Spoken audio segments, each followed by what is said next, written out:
This week on Pop the History Makers, Keanan Duffty, a British-born fashion designer, musician, and educator, known for blending punk rock style with high fashion and collaborating with legends like David Bowie and the Sex Pistols. Now, Keanan studied at Central St Martin's in London, and he now teaches in the US, bringing his passion for music, fashion, and sustainability to the next generation of creatives. He's a fascinating guy, and you really understand from this interview how every experience you have feeds into your life, particularly with Keanan, and how music and fashion are interconnected.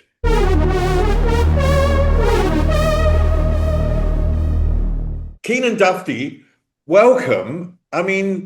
This is, again, every week I seem to have these pleasures of meeting people who have created so much and done so much with their lives.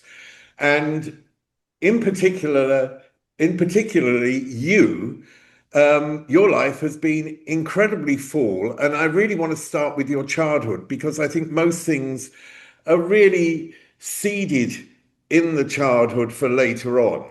And it seems with you, you didn't have, from what I understand, a dysfunctional childhood. You had parents who were supportive and in their way creative. That's absolutely true, and I feel I'm very grateful for that, because I think as young people today have a very different experience with their parents generally. I know because I right now I'm running a summer school program for high school college kids, so their parents relate to them more as friends than and in my generation, we would have been horrified by that. But nevertheless, my mum and dad were supportive. I mean, my mum was a hairdresser, so my love of dyeing my hair and having fun with follicles was came from her. And my dad was also, he went in the army and came out of the army. He was a barber, so they were both in the kind of hair business, and so not strangers to aesthetics. So I think that was great. And they were both into music. My mum was kind of grew up with Elvis, and my dad grew up with jazz. I don't want to repeat what my friend Martin Green said, because a lot of what he said is quite similar to my experience. But yeah, it was great. It was great. So what sort of triggered your interest in not only fashion, but music at first? Well, it's probably Top of the Pops. I mean, I kind of came of age when all of those, glam bands. I mean, everybody kind of says, "Oh, I saw Bowie, leaning on Mick Ronson and pointing at the camera." That famous Starman. I can't remember that at all. So I think it was more Sweet, Slade. Really, the Sweet. I love Sweet. I thought they were a great band, and Mark Bolan, and then Bowie singles. But then probably it was the Who's Tommy. That's kind of what the visuals and the image and the sound came together when I saw that movie and Rocky Horror Picture Show. Because my dad, we got a music center, which had a cassette player, a turntable, and a radio in it. And my dad said, "Right, I'll go and get you some records from the library. What do you want?" And I said, "Something with rock." So he came back with the Rocky Horror Picture Show soundtrack, having pretty much no idea what it was and what it related to. But I think that also led me to kind of seek out, the movie and kind of understand the crossover between all of these different aspects of popular culture. So that was what really got me into it. Singles, the Jungle Book soundtrack as well, which was the first record I actually owned. And so, it was, Bare Necessities, what a great song. It was all those elements coming together, and seeing these fabulous people, whether it was Tina Turner as the Acid Queen or, you know, um, anybody from that movie looked great because of the whole Ken Russell production and the costuming and so on. And then the way all those bands looked every time you turned on Top of the Pops, it was Cockney Rebel, it was LaBelle, it was, those kinds of artists, they just looked like they were beamed down from Mars. So I love that. One of the things that you're really saying there, I think, when you talk about Tommy, or when you talk about Jungle Book, is they have a narrative. Does Yes. fashion have a narrative? And what is that narrative for you? So I think good fashion has a narrative. I think it's pretty successful when it's about storytelling. When it's just about clothes for the sake of clothes, which kind of happens a lot with more commercial fast fashion. That's not really about creating a story arc or narrative. It's more about interpreting what's happened on the runway in Paris, Milan, whatever. But I think, great designers tell stories, whether it's Vivienne Westwood and Malcolm McLaren, whether it's Jean-Paul Gaultier, Terry Mugler, those kinds of designers that really inspired me as a young person. So they definitely told stories with each collection, and actually their whole narrative was consistent throughout all of their collections. So I think that good fashion really is successful when it's doing that, because it's also teaching. It's teaching the consumer about an aspect of popular culture, be it music, film, that they may not know about. So it's enlightening as well. I mean, one thing that you said in other interviews that I found really fascinating was that your parents, in a sense, empowered you to understand business. They did, because they both left school when they were really young, 14. I don't think it was unusual at that time. But they didn't have a chance to go to college or university or have any kind of further education. They were completely self-taught. And they had met and both decided to go to hairdressing school and learn how to do that. So it was very much self-motivated.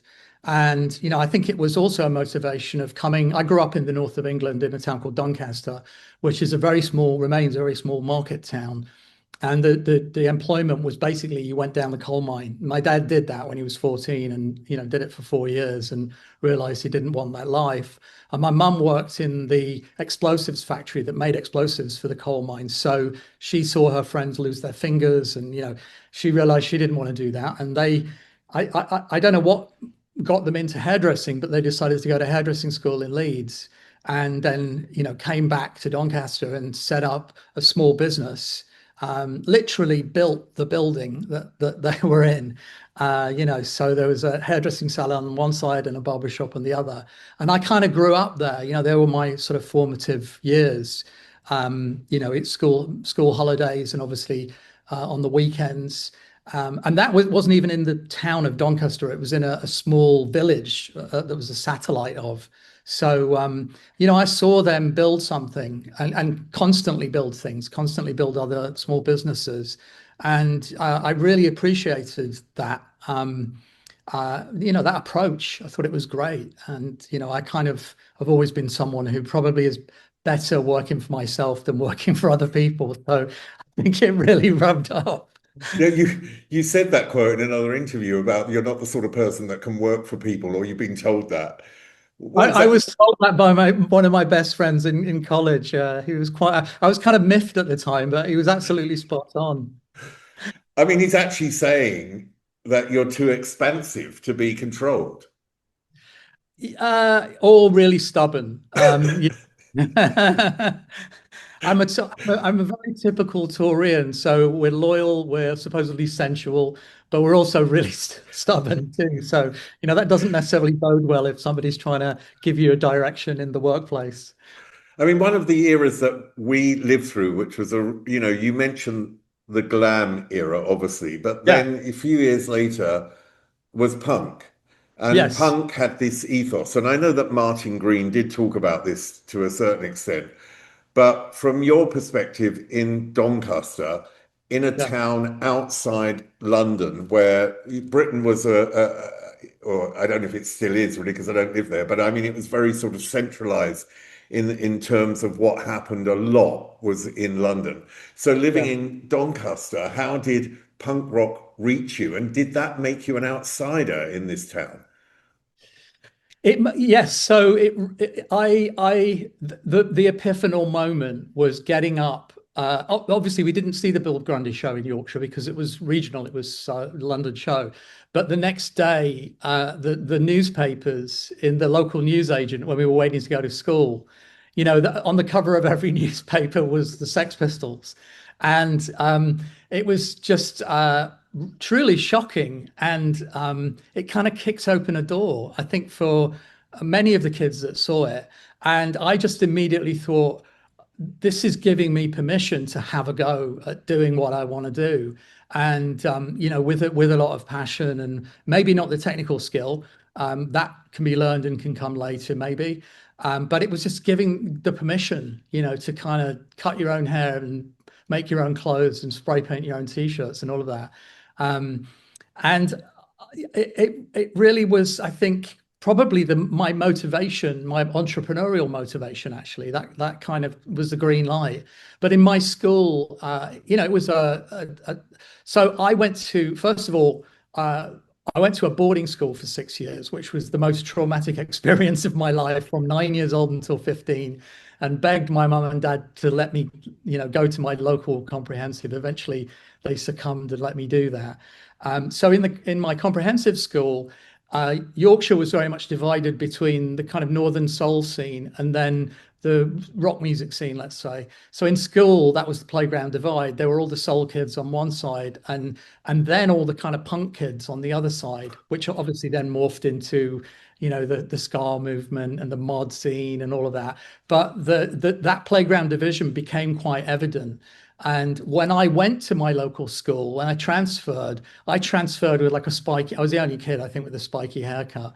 And so people were kind of scared. I mean, I'm not a scary person, but people were kind of scared of me for a while. So I was a bit of a loner for that first term until people realized he's not a psycho, he's all right.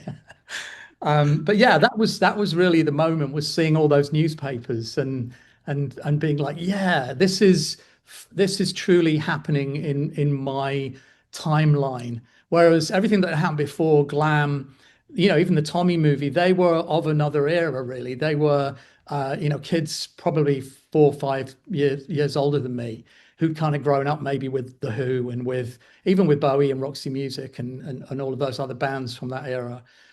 So punk was happening in real time. How traumatic was boarding school? Because it's the cutting of the umbilical cord often for Yeah, people, yeah, normally it's a bit later in life when we move away from our parents, but people who go to boarding school seem to have a cut yeah. at that moment in time. When you say it's traumatic, in what way? And do you think maybe that your drive may have come from whatever this trauma was? It's a great question. I've never talked about going to boarding school before. I don't think it's so obviously the trauma is still deeply in there somewhere.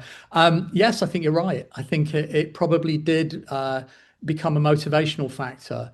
I grew up, I was an only child, so I was very close and still am. My mum and dad are still around, and I do a Zoom with them every week.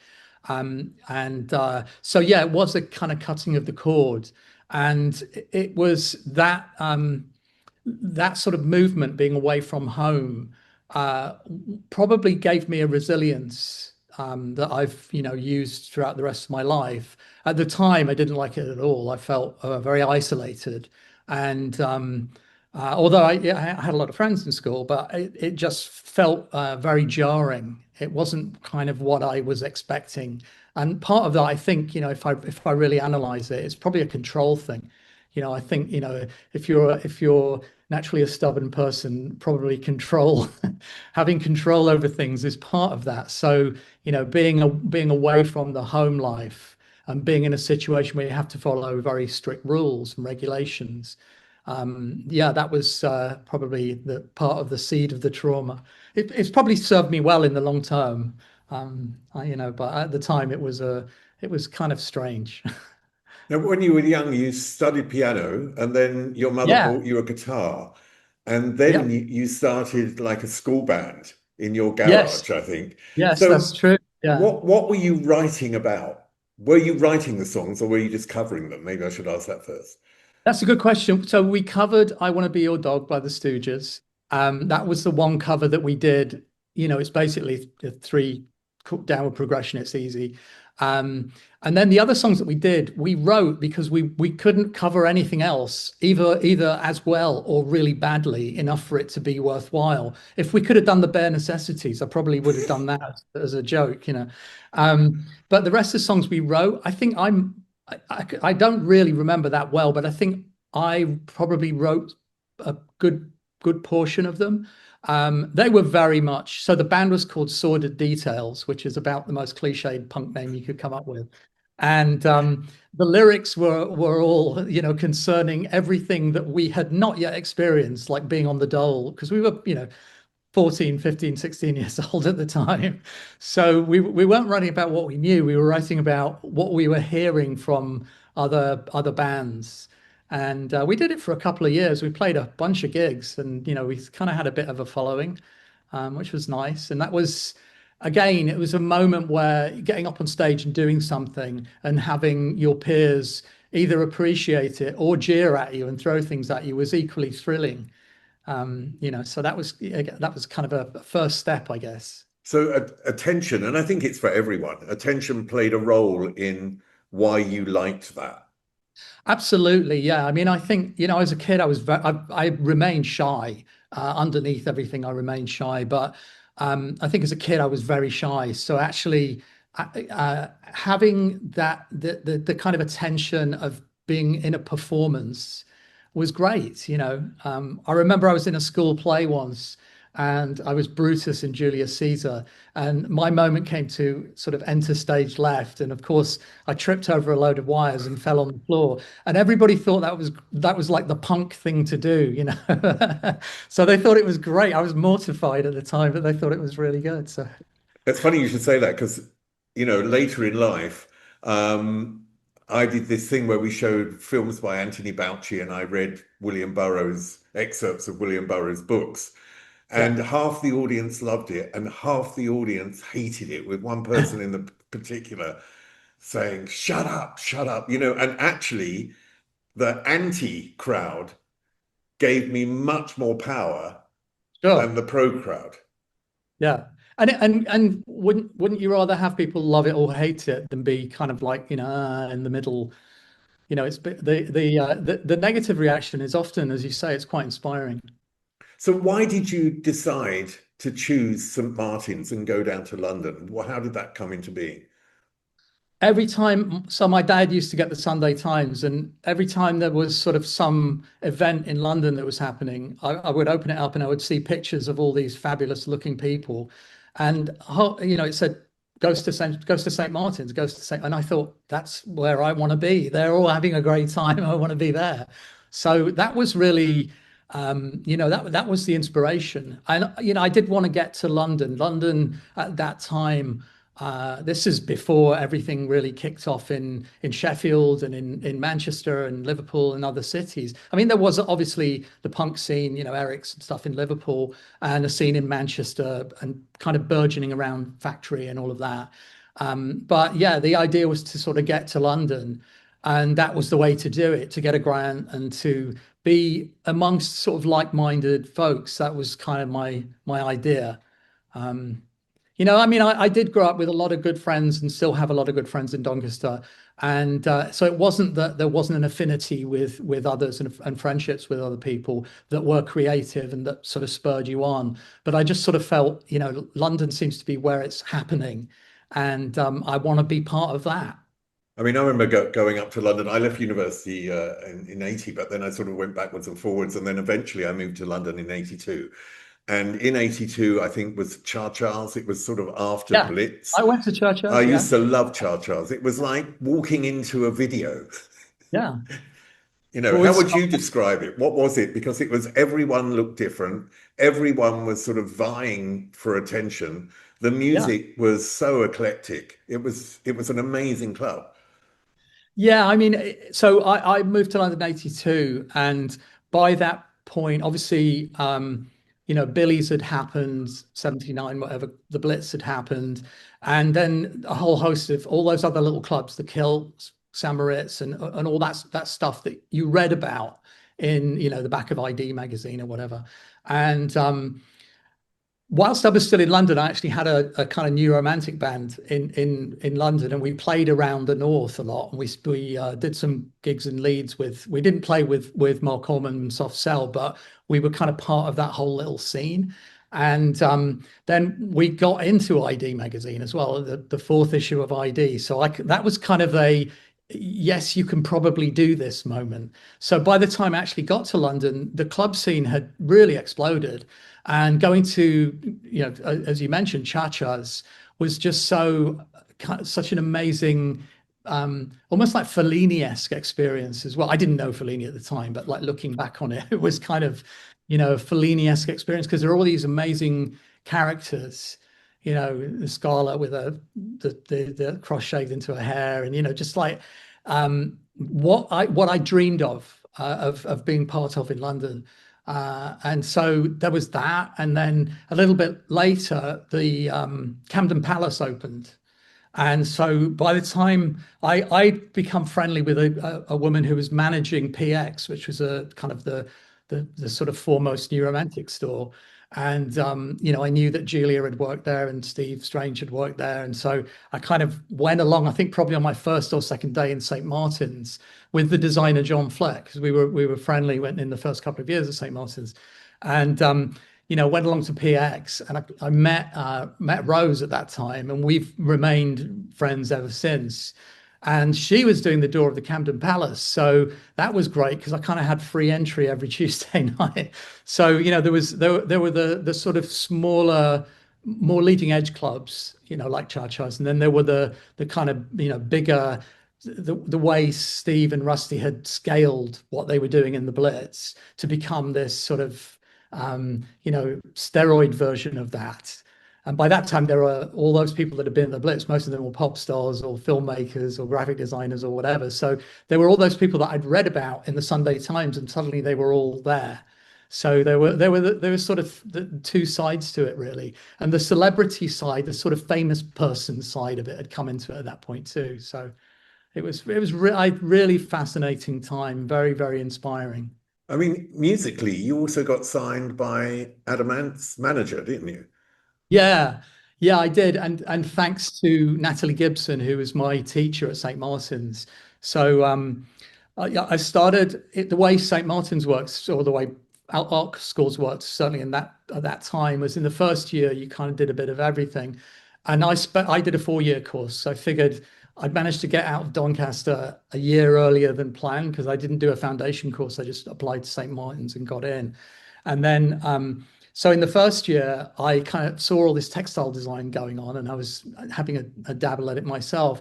And then in the second year, I specialized in textile design. Natalie became my teacher. And one day, a woman called Alice Hiller came into the school. She was researching a book about T-shirts. And Natalie introduced her to me, and she said, "Oh, this is Keanan. He makes a lot of T-shirts, and he also makes music." And so Alice said, "Oh, you should meet my husband. He manages bands." And she invited me around for dinner, and so went round to their house in Fulham, met Falcon, and then he told me, his kind of backstory, which was he'd managed X-Ray Specs and he'd managed Adam, Kings of the Wild Frontier, and then he was working with Classic Nouveau, Amazulu, all these Danielle Dax, all these other artists, and he sort of took me in and said, I'll help you. He listened to my terrible demos, and that didn't put him off. And he said, "I'll help you, move things along a bit." So we started this, I think, really good relationship. I got along with him, very, very well, and he was, inspiring and obviously a great teacher. I mean, it led to a record, didn't it? It led to Watersport. Yeah, yeah, Um, yeah. and I just wonder where you were in your head at that time, because you're at St. Martin's. Now, St. Martin's was a college where so many creative people in different areas would come out and do something amazing. I mean, it Sure. really is Yeah. such a long list of people who have achieved such a lot in terms of uh, British creativity. So, where were you in your head when this record was happening? Were you thinking along one line, or were you still at that point thinking, okay, there is a dynamic between fashion and music, and I want to do it all? Um, I mean, I really, I went to college with the sort of dual ambition of both of these sort of creative outputs and fulfillments in my life. And so I was making music from, before I went to St. Martin's and making demos and stuff like that. And I just thought this can be fused together. I mean, I've seen so many other people do it. Malcolm and Vivian are a kind of classic example of it. But I think every young designer in London at that time was doing this. They were, taking, whether it was Lee Bowery working with, the Fall, for example, which eventually did. There was a sort of mashup of music and fashion, so it didn't seem unusual. And also the electronic music aspect of what was happening at Billy's and Blitz, that had obviously transitioned into more of a sort of generalized dance music because the funk had been absorbed into it and all of this other stuff. And then, bands like New Order going to New York and coming back with a kind of, electro influence. So I think it was all part and parcel of it. And I'm pretty sure, everybody that I was in school with either loved music and fashion equally, maybe didn't have an ambition to make music per se, but I think all of us, we all love music. We all love going to clubs and having that experience. And I just thought I'm just going to do both things and see what happens if I can do something, or not. It's just part of the fun of it, really. I think one of the most interesting things about that particular era, Martin mentioned it, Corinne from Swing Out Sister, who also went to St. Martin's, she mentioned it, is because you were funded. You had money. So you didn't really have to worry about, I mean, it's not that we, worry about paying the rent to a certain extent. It wasn't like you had no money like you today.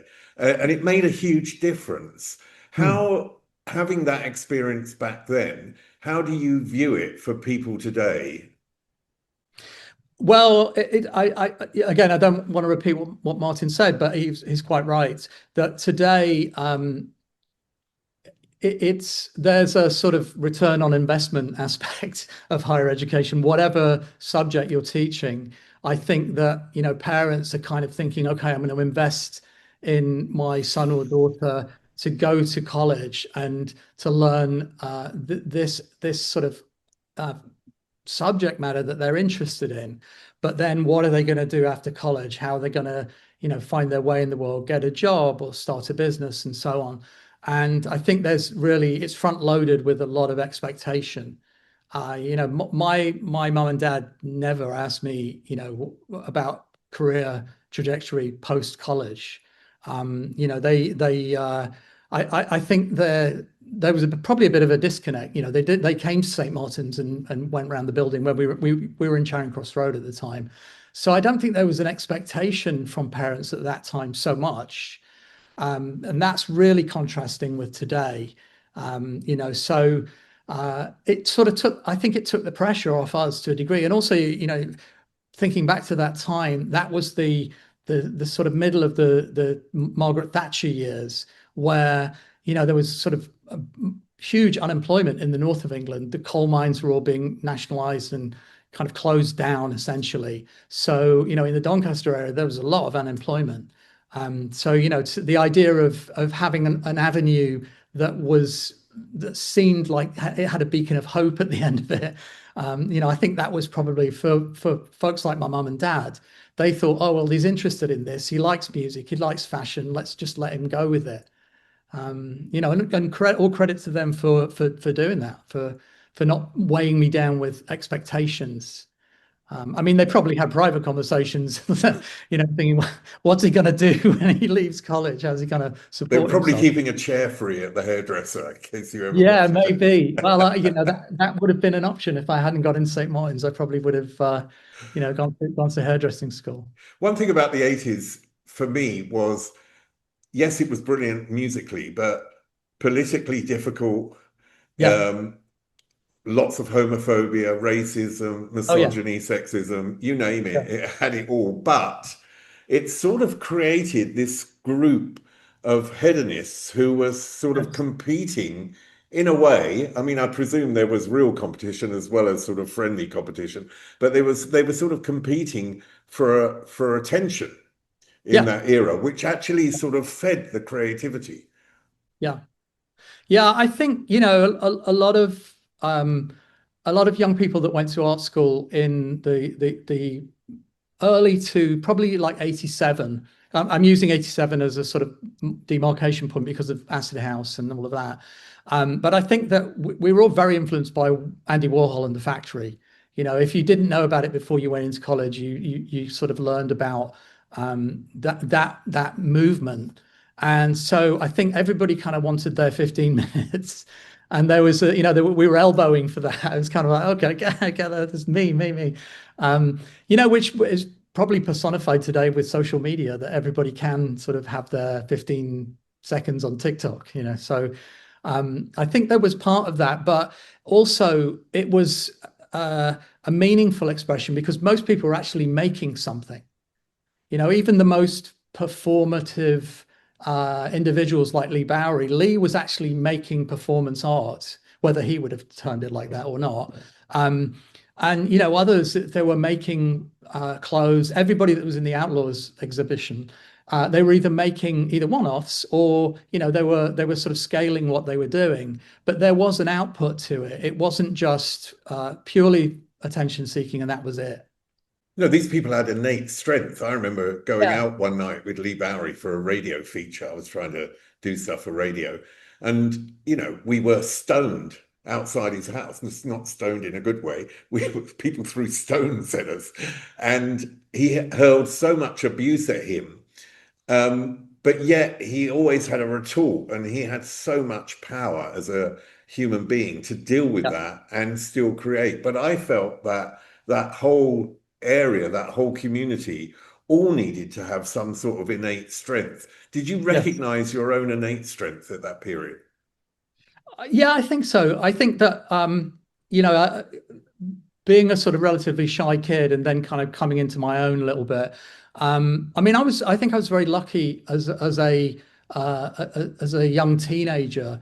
I went to the Future Armour Festival that happened a couple of years on the run in Leeds, and that was the first time probably when I met university students, art school students. The first person that I met, I knew the person already, but I didn't know that they were gay, and they told me at that event, and it was kind of like, oh, fantastic! I'm meeting all of these wonderful people that, I mean, I wouldn't have thought of it necessarily like this at the time, but that have a different life experience.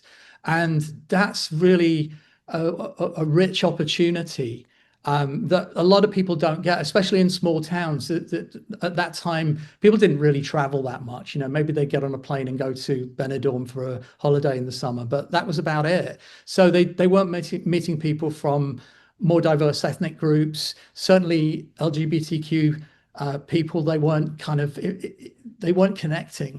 And I think that, that lack of connection causes fear. People, especially in small communities, they can be somewhat fearful of what they consider to be others. And I felt very lucky that, at a young age, I kind of found what I would say is my gang, and probably, I mean, outsiders is a sort of catch-all term, but, I think that that's what I've always really identified with, is people that are maybe on the fringes of what we would consider to be the mainstream. And it's, we've sort of made all these great strides in society. It's pretty frightening what's happening today, particularly in the United States, but it's a global phenomenon. I think that fear is being reinstilled in people by politicians. At the time, it was during the sort of early 80s period, I felt it so refreshing and so inspiring and exciting to be with all of these wonderful people that kind of opened my world a little bit more. More of Keanan coming up in a moment, but don't forget to subscribe. And if you want to see other interviews, go to popthehistorymakers.com. There's a drop-down menu and you can find your favorite artist very easily.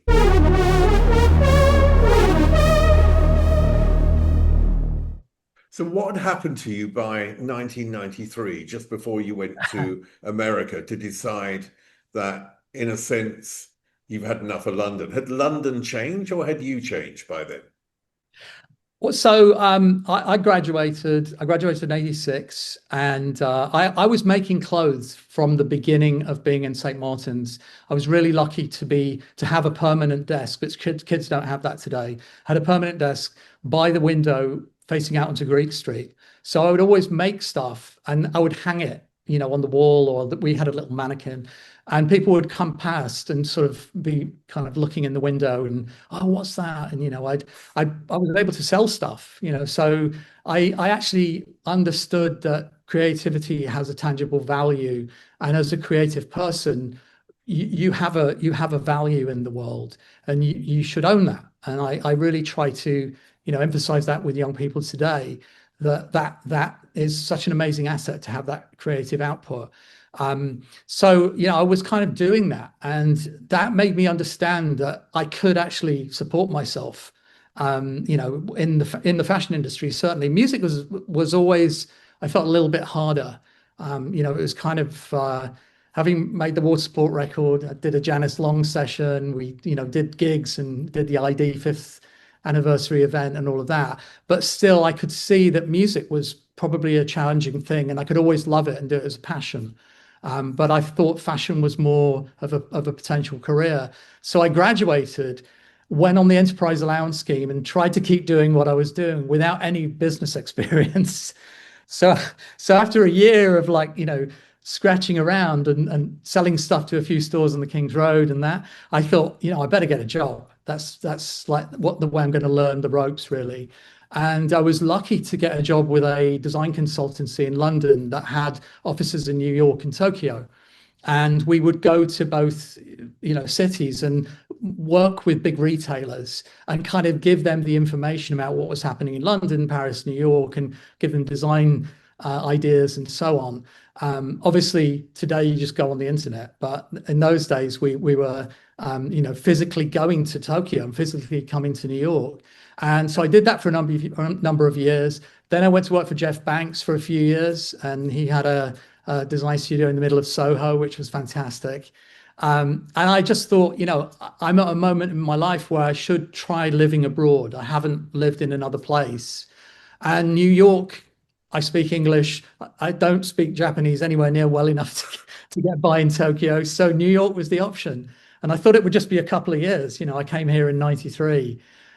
It wasn't because I'd had enough of London. It was because I just wanted to have that life experience. And 30 something years later, still here. So what was the impression of I know you'd obviously been there, but when you actually went and lived there, how difficult was it to make some moves and actually build a life there and a career there? I have to say, looking back, I was very fortunate because I came here illegally. I came here on a tourist, with a return airline ticket with no intention of going back, and started looking for work. And I found a bit of freelance work. Back in those days, they would sort of pay you cash or whatever. You can't do that today, obviously. This was in fashion. I was finding freelance work. So, and then within about a couple of months, I found an employer who was willing to give me a work visa. So, I was kind of in the system very, very quickly. Of course, today it's much, much more challenging. And employers are very reluctant today to sort of do all of that because funding a visa is expensive. So I think it was just serendipity, being in the right place at the right time, kind of connecting, networking with the right people, having a lot of luck, and I don't take that for granted. So it was relatively easy. And New York was a 24-hour city. So, I went on a total bender for the first year, which which resulted in me getting fired after a year. So I had that life lesson as well. So yeah, but it was London and New York were very different. London was still, I think, sort of leading the way in terms of popular culture, and but New York had that sort of 24-hour existence, whether it was, clubs, bars, the sort of East Village scene, the Lower East Side, they were, hotbeds of activity. So it was very, very inspiring. I kind of felt, somewhat refreshed, but I was still going back to London occasionally, and so I didn't sort of lose touch with what was happening in London. I mean, you mentioned Bowie in passing when when you were a teenager, as it was mainly glam, but you mentioned Bowie in passing. We talked about The Outsider, and Bowie, of course, The Outsider has played an enormous role in his career. Albums, the word alien, outsider, Sure. it's all there all the way through his career. And Yeah. then, of course, there's this lyric, scanning life through the picture window, she finds the slinky vagabond. So Bowie obviously did play somewhat of a role Sure. in your Oh life. yeah. Yeah, yeah. Yeah, it was well, it's funny. So in order to get working papers, um, when I decided, okay, I'm not going to work for another company, I'm going to go out on my own. In order to get a visa after having the kind of working visa, a company has to sponsor you. That's one way of doing it. And so I thought, okay, I'll incorporate a company, and that company can sponsor me.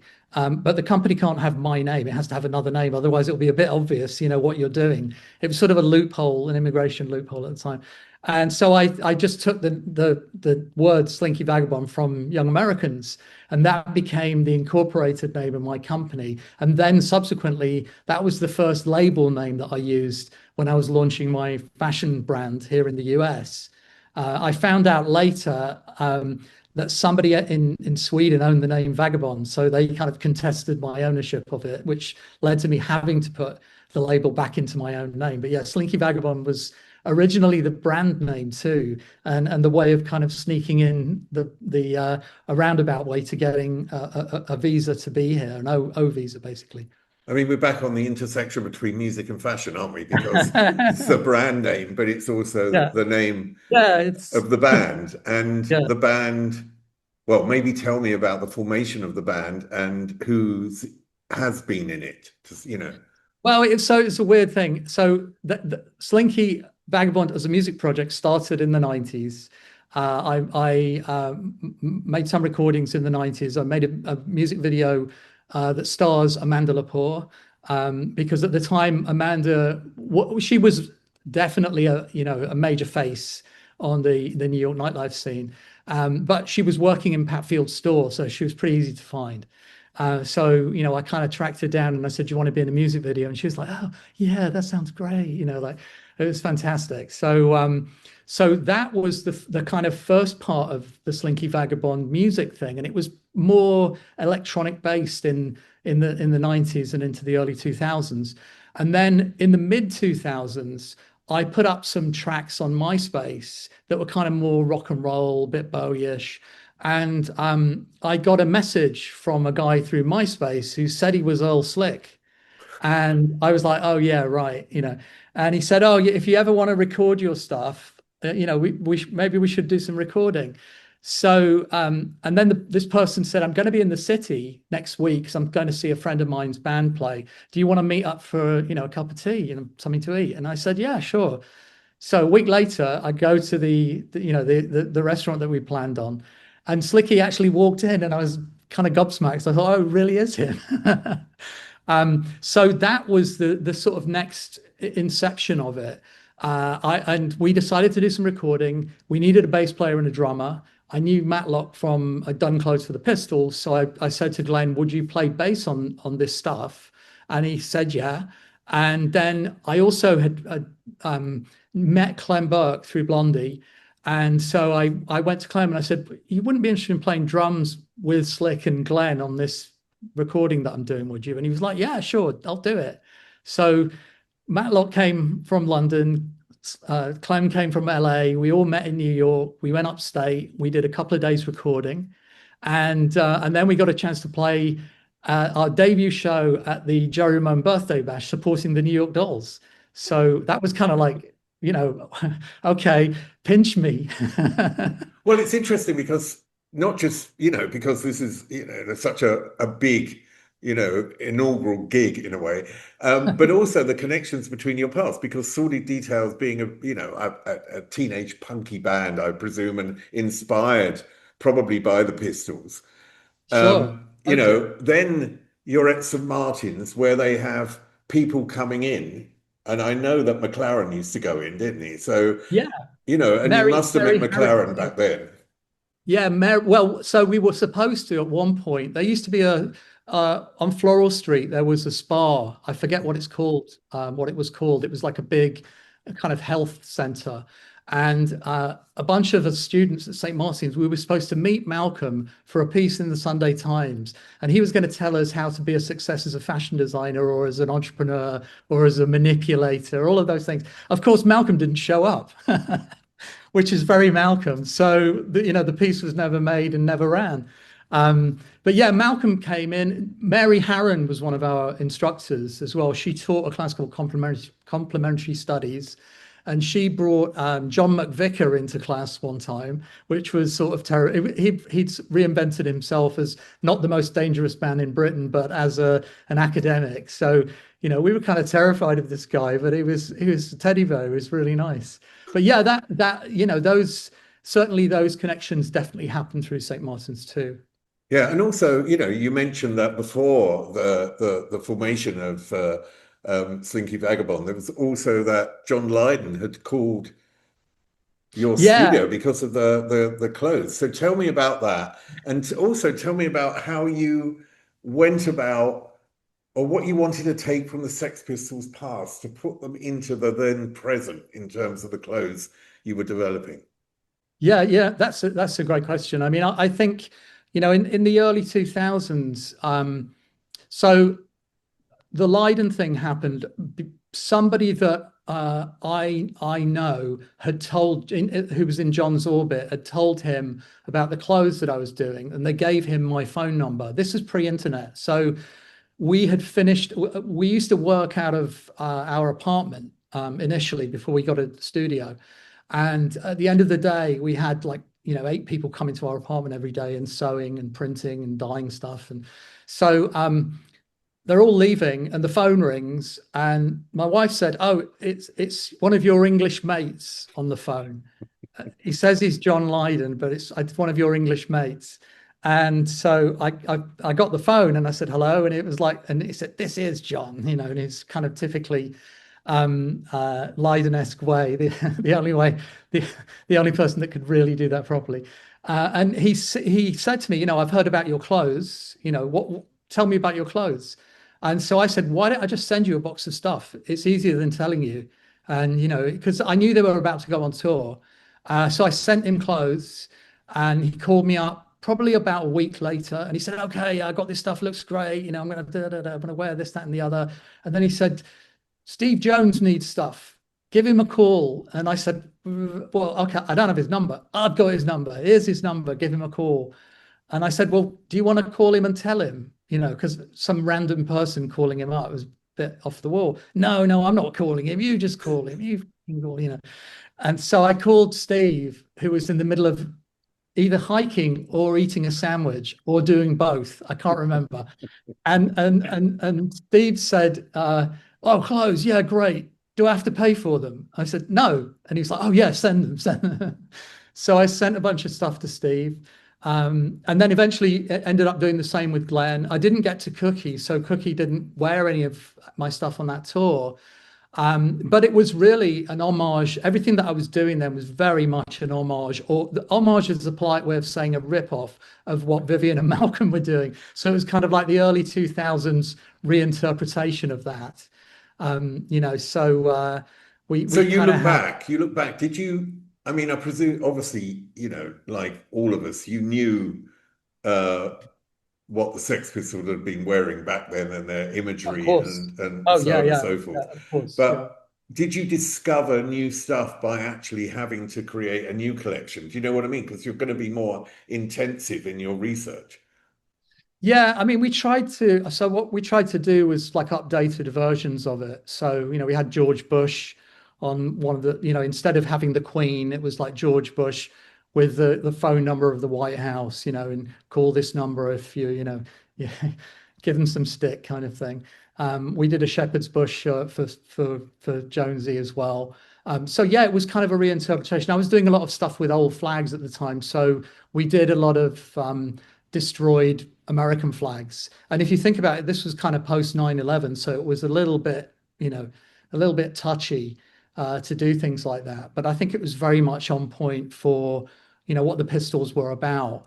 I mean, it was, I kind of didn't want to put them in a time capsule and try and send them back to like 1977, 76.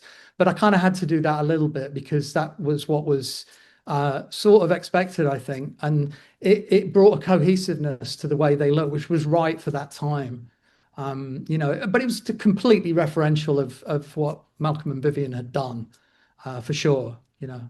I mean, already mentioned this sort of intersection between music and fashion, and that's it. And then there's also 2009's Rebel Rebel Anti-Style, where you're tracing the link, Yeah. in a sense, between music and fashion. What did you discover through that? I mean, Rebel Rebel Bowie, you know what I mean? It's like everything you've ever been in is all sort of repeating throughout your life, which is really, really fascinating. What did you discover in that about what the true link between music and fashion is? Well, I think so. The book came about because I'd met Paul Gorman, who's, a tremendous sort of music and fashion and social historian. And he'd suggested, creating a book. And he was going to come to New York. He was going to interview me. We were going to work together on it. And primarily, we were going to trace sort of 10 iconic pieces in fashion that keep reoccurring in popular culture. So whether it was the red jacket from Rebel Without a Cause, the white t-shirt from On the Waterfront, the Levi jean, the prom dress, these kind of iconic pieces, and sort of look at how they've popped up in across music, not just in rock music, but across dance music, hip hop, contemporary pop. They're talismans that keep coming back each time, slightly reinvented in a new way, but they sort of carry so much weight. And I really dug into. I'm a big sort of fan of Nicholas Ray, the director of Rebel Without a Cause. He had a very interesting history because he was very much anti-establishment as a director. And so understanding why those choices had been made in Rebel Without a Cause, that each of the primary three characters, the Salminio character, the James Dean character, and the Natalie Wood character, the choices for their fashion, which again is kind of echoed, down through time. And I was particularly fascinated how, coming from the 60s counterculture, Malcolm and Vivian had taken the t-shirt and used it as a canvas for sort of aesthetic terrorism, so to speak. They were really challenging, and in some ways very transgressionally, and in some ways probably going way over the line. But doing that with a point of kind of waking people up, making them look at what was happening in the world and possibly in their lives at the time. So I think that was a big part of doing that book. And all credit to Paul and to BP Fallon, actually wrote the foreword for it as well. So there's some of BP's photography in there. There's a lot of images from my collections because we kind of built it around that. But yeah, that sort of enlightenment was actually digging deeper into why these things have carry so much weight in popular culture. And there's also, in that film, Rebel Without a Cause, in those three main characters, there's sort of this sexual tension, even Yes. between Saul and James Dean as well. You know Yep. what I mean? There's this other dynamic, which you have in fashion as well, because it's what we wear, and Yeah. there's a dynamic there. Yeah. And it's, we wear fashion to attract. We wear it to send messages, we wear it as a status symbol, but we also wear it to attract and to sort of send signals to other people about who we are, what we believe. And whether it's purely aesthetic or whether it's political or whatever it is, we're kind of sending those messages. And that's what when I speak to fashion students today, I always remind them that you're building a canvas for self-expression, for individualism and all of those things, and also to get laid. Like that's a really important part of fashion. Is the sexuality is a fundamental part of the human experience, and fashion is a great way to communicate, as is music. Dancing and that performative aspect there. That's part of our psychology and sexuality and our self-expression. I mean, that's it. You're teaching at the USC, aren't you? You're also in Florence, I think, at the Polymoda. Was it in Florence? I did. Yeah, I did. I taught in Florence for over a 3-year period. So I was going back and forth. And that's where you met Fabio, isn't it? That's where I met Fabio. Yeah. Yeah. And I actually took Glen. I kind of collared Glen one time to come and give a guest lecture with me because I thought I wanted to talk about working retail because I worked in PX over a couple of years when I was in college. And Glen had obviously worked in Vivian and Malcolm's shop, and he hung the sex sign and he printed a lot of those T-shirts and in St. Martin's when he was at St. Martin's. So I kind of wanted students to hear about how important it is to connect with your kind of group, your tribe, your gang through retail. You can do that. You can understand what people want. You can understand why they react to clothes in the way that they do. And you can make this network and build these human connections. And so I think, they were all really fascinated with Glen. And Fabio came up and talked to us afterwards and chatted with Glen. And then he invited us to go to his recording studio, which is in another small town outside Florence. And that led us to like Slinky Vagabond Mark III.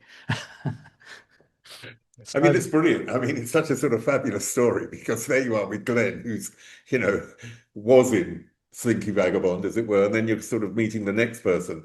One of the really sort of overarching connections again, because it's Bowie, obviously, and you eventually did a collection for Bowie, but you approached him initially, and it didn't come off. Was that right? I contacted his business manager, so to speak, is a gentleman called Bill Zisblatt, and Bill's management offices are in Midtown Manhattan. I reached out to them because I was interested in doing tour merchandise. And at the time, David was on tour with Reality. And so, Bill said, yeah, we can definitely talk about this, but let's kind of reconvene after David's finished this tour, because obviously the merch is all done for this tour. And then obviously David had health issues on tour and decided to step away from touring and from making music for a while. So it kind of went dark. And then I with my collections, I was selling to sort of premium stores in the US, in the UK, and tremendously in Japan. Japan was like a big market for us. But I was looking for a way to sort of reach that kid in the small town in the middle of nowhere that didn't have access to fashion necessarily. Because I thought if that was me growing up now, I would love it if somebody whose collection I liked, it was available at a price that I could afford. So I'd struck this deal with Target, which is a big retailer in the US.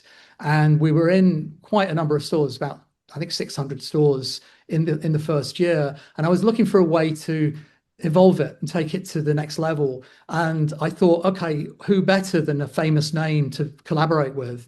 And who better than David? So I went back to Bill, and surprisingly, Bill said, yeah, come up to the office, come and meet David. I didn't realize at the time how he was so sort of, undercover. He'd kind of gone really, dark and wasn't communicating with the media or doing anything really. So I didn't realize how fortunate it was to actually just have that meeting. And so we met in Bill's Midtown offices, and we got along straight away. David was very funny and very disarming, did the brilliant thing that all very famous people do, which is make you feel like this is not weird that you're in the room with one of your lifelong heroes. And, he kind of was David Jones in that meeting as well. And we talked about Doncaster because his dad was from Doncaster. So there was that whole, sort of a connection of sorts. And he gave me his blessing and he said, okay, if you want to, he asked me, have you pitched this to Target? And I said, no, I wanted to meet you first and see if there was an interest. And I think then he felt a level of trust because he thought I wasn't using his name to fish for something. So he gave me his blessing. I went to Target. We kind of put a deal together. And then David and I worked together and had several meetings over about a 9-month period to he wanted to be the gatekeeper of everything, but he didn't want to be seen as trying to be a fashion designer. And he was very, very clear about that. What was his But contribution then? How would you so define it? so initially, I created 3 concepts. One we called Heroes, which was all black and white, and it was kind of based on that period, Man Who Fell to Earth, Station to Station, Low Heroes, the sort of Thomas Jerome Newton character and the Thin White Duke and all of that. And then we did a vintage inspired collection, which we called Hunky Dory. And then we did a sort of sportswear inspired collection, which was called Let's Dance. And so we pitched all 3 to Target, and they were going to pick one. So they picked the black and white collection because it was going to go into store in the wintertime, and that made most sense. But during developing all of that, I would have regular design meetings with David to show him, okay, these are the designs, these are the label ideas, these are marketing concepts. This is what Target are thinking about doing ultimately to promote the collection. And he would give me his feedback and he would say, yeah, I love that. Oh, why don't you try this with that? Oh, no, that doesn't really, I don't really like that. I don't want that to be representative of the Bowie brand. He didn't use the words the Bowie brand, but he really had a very clear understanding of what the Bowie brand is. And so it was integral to have that input. Did he know about your music? Was that a period that he would have known that? Because, you worked with Earl Slick, you've Yeah. had Mike Garson, Ava Yeah. Cherry, David Torn. I mean, Well, yeah. So at the time, David was very careful about information going out into the world. So I didn't have to sign an NDA, but it was kind of understood, don't talk to too many people about this. So as I was starting to work with Slick, I was also starting to work with David really at the same time. I met with David in December of 2006, and I think I'd met with Slicky maybe a month earlier. And so these 2 things were sort of happening at the same time. But I didn't tell Slick or Glen or Clem about the Bowie thing because David didn't want anyone to know until it was actually officially announced. And that was, a good idea.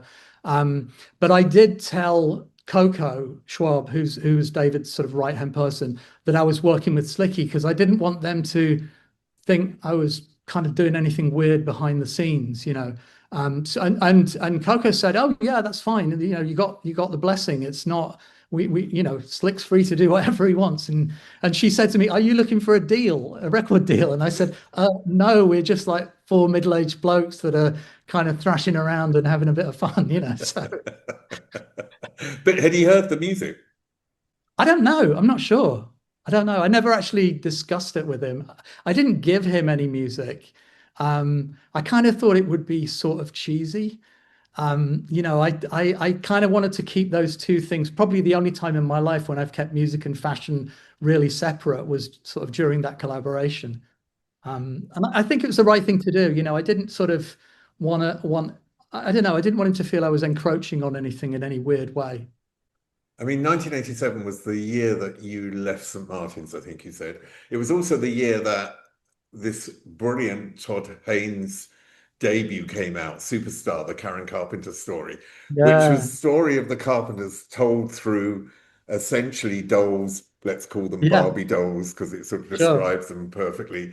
And then, of course, you had your Barbie runway Oh show. yeah. What was, it just made me think, oh, I wonder if you sort of had that film in your head, or what made you actually decide to do this and how it worked.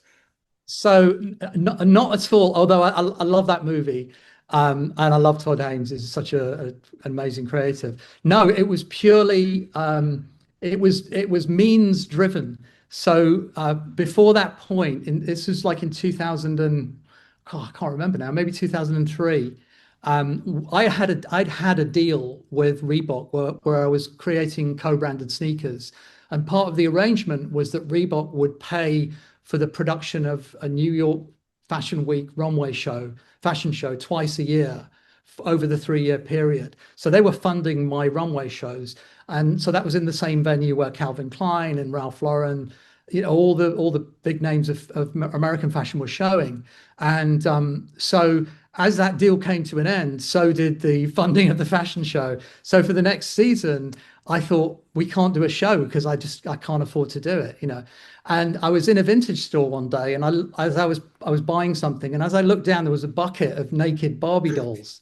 And I said, "Oh, how much for the Barbie dolls?" And they said, "Well, they're like $1 each." And I was like, "No, how much for the whole bucket and the bucket?" And they said, "Oh, you can have them for $20 or something." So I bought the Barbies, took them home, and I said, it was like, "Hey kids, we're going to put the show on right here." So I said to my team, we have to remake the collection in miniature, and we're going to put it on Barbie dolls and have them on a conveyor belt. And they're going to come out, go down the conveyor belt, and then fall back into the bucket at the end. And that's going to be our show. And so we found a venue in Soho, which was an unused gallery, and we set the whole thing up as a real runway show. And the press and everyone came and sat down, and we had red velvet curtains. The curtains opened, and then these Barbies came out. And it was really, I think, the most creative and most creatively interesting show that I've been involved in. I worked with my very good friends, a hairdresser called Peter Gray, who redid all the Barbies, fantastic hair, a makeup artist called Charlie Green, who did all of the makeup in miniature. And, so it was, I've always worked with a team, and I always collaborate, mostly with friends and people that I know very well and I really trust, and I love their work. And, so that's pretty much everything I've done has been, part of a team. So currently with Slinky Vagabond, with Fabio, we work brilliantly as a team. And I think we truly collaborate well. And there's room for us both to be in it. It's sort of, it's something that I take pride in. I try to be open, and I try to find like-minded souls to work with, and then I think that's a really nice outcome. I mean, that part of that story is about creativity also comes from unexpected places, like Yes. no Yeah. money. So I've got to Yeah. find a solution, something to happen. And there's, you have this university of failure, and failure is incredibly important in life Absolutely. because it's part of Yeah. the success process, isn't it? Absolutely. Yeah. And failure often, so if things don't work out the way you thought they would, sometimes they work out and it's better. And it may not feel like that at the time, but sometimes when you look back, you realize, oh, that fork in the road took me to where I needed to go. And I didn't necessarily realize that. And I think failure also, Bowie always said this, if you're stay in your comfort zone, you never do anything creative. You need to get out of your comfort zone. Once you've done something that works, then push yourself further. And I think that's true with any creative person, that you find once you have a sort of safety net, you tend to take it away because that spurs you on to do the next thing, whatever project that is. So give me an example in your life where you would consider that you've had a failure and you turned it into a success. Oh God, there's so many. There's so many. It's really, it's sort of hard to pick one. Yeah, it's hard to pick one. There've been so many design failures where you do something. I'll give you one example. We created a shirt within the Bowie collection that was based on the famous, it's called the Moon Age Daydream pattern, which is that it looks like the circuit board pattern that David wore in the jumpsuit on, I think it's the Old Grey Whistle Test, and it's during the whole Ziggy period. So we made a shirt with that print on it. And it was the one shirt that when we showed Target all of the samples, they would do their buy from that. And it was the one shirt that they didn't pick. And so when I went back, I then had to come back to David and show him what they'd picked, which was kind of like, don't shoot the messenger, And he said, they didn't pick the Moon Age Daydream shirt. What are they doing? That's so Bowie. And so I then had to go back to Target and say to them, David wants this in the collection. And they were like, okay, okay. They put it in the collection. It was the one thing that didn't sell well and didn't sell out. Everything else sold out. That one piece just, it kind of failed as a getting traction as a at retail. So, but it had to be in the collection because that was the one that fans would really go for. We made a collection that wasn't Bowie t-shirts. It wasn't the cover of Aladdin Sane. It wasn't any of that stuff because you can already get that. So we tried to make a collection that a fashion fan would buy because it looked great. And yes, it's Bowie as well. And there are all these hidden details and all these sort of secret symbols and things. But the one thing that was really up front was that shirt. And it was the one piece that didn't really resonate. I mean, as you know, I interviewed Sue Close last week, and Yeah. she's part of the Outlaws exhibition, which is in London Oh, at the yeah. moment. You're part of the Outlaws uh, exhibition. Why do you think that era of the 80s has become so prevalent today? Lee Bowery at the Tate. Yeah. There's going to be an exhibition about Blitz with Ian McKell, who also, Yep. obviously, Yeah. Yeah. be interviewing him soon. And there's so much of that era which is now considered on a much higher plane, I think, than it probably was back then, because it was a part of our lives and we didn't see it maybe in sort of great artistic sense. Why do you think that has now come full circle and achieved that level of attention? I do think it was a moment where, so I think from the era of Britpop, things became somewhat nostalgic. I sort of say that with a caveat of you had the drum and bass jungle scene happening in around the same era too. You had other scenes that were not nostalgic in any way. But I think we kind of went into, what Malcolm used to call sort of the iPod culture, which is you kind of have all of this stuff on your device and historical stuff, and you can just reference it and you can do new versions of it.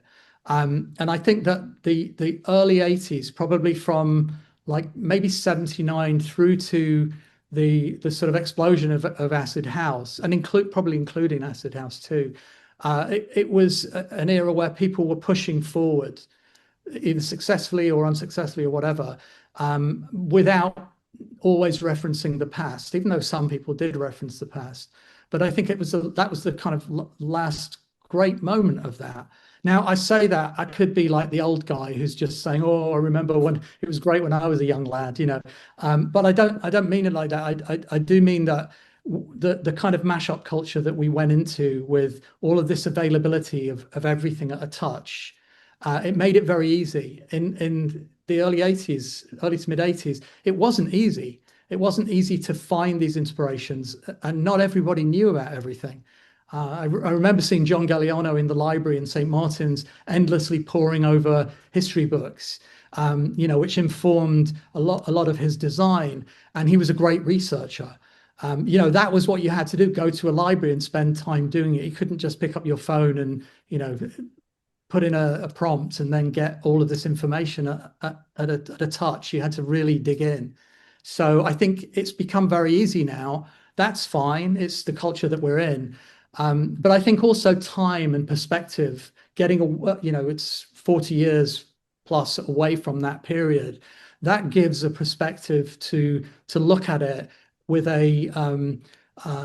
with an objective view, or with a subjective view if you live through it, but with somewhat of an objective view, and realize what was so important about it, in terms of, in fashion, certainly silhouette, textiles, culture. Sue, I love Sue's collection. I had one of her. I went to the Foundry in London on the train from Doncaster to the Foundry to buy one of her t-shirts from George when he was working in the shop. So I'm a big fan of Sue Close. But yeah, I think we're in a moment now where you can look at it in quite an objective way and say, okay, this was a preeminent influence on global culture. And it's important because, it's where sexuality was really expressed sort of out and proud probably not for the first time, certainly because the Peacocks and, the glam rock movement, Peacocks in the 60s, the glam rock movement, that was happening. But I think this was like in everyone's face. There was no, to the point that you were making about Lee, it was like up front, and it was like, we're not taking any shit. We're just going to be who we are. We're going to wear what we want to do. We're going to get on that bus from, Kentish Town into central London with full makeup and platform shoes, as I did every day when I was going into St. Martin's, and, just live it and enjoy it. Oh, that's brilliant. Keanan Duffty, it's been brilliant talking to you.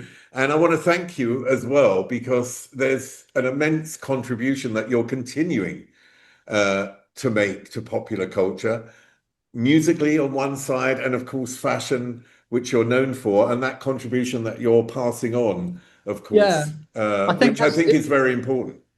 It really is. It's very important. I think you go through life, you learn so much. You learn by your failures as well, and it's important to impart that information to others and hopefully inspire them. So they have a creative life, and they can, if that's what they want, they can enjoy that. Brilliant, Keanan. Thanks so much. See, thank you. I appreciate it. Thanks for the time. Up there is an interview I recommend. Down there is where you can find all the podcast interviews, and here is where you can connect.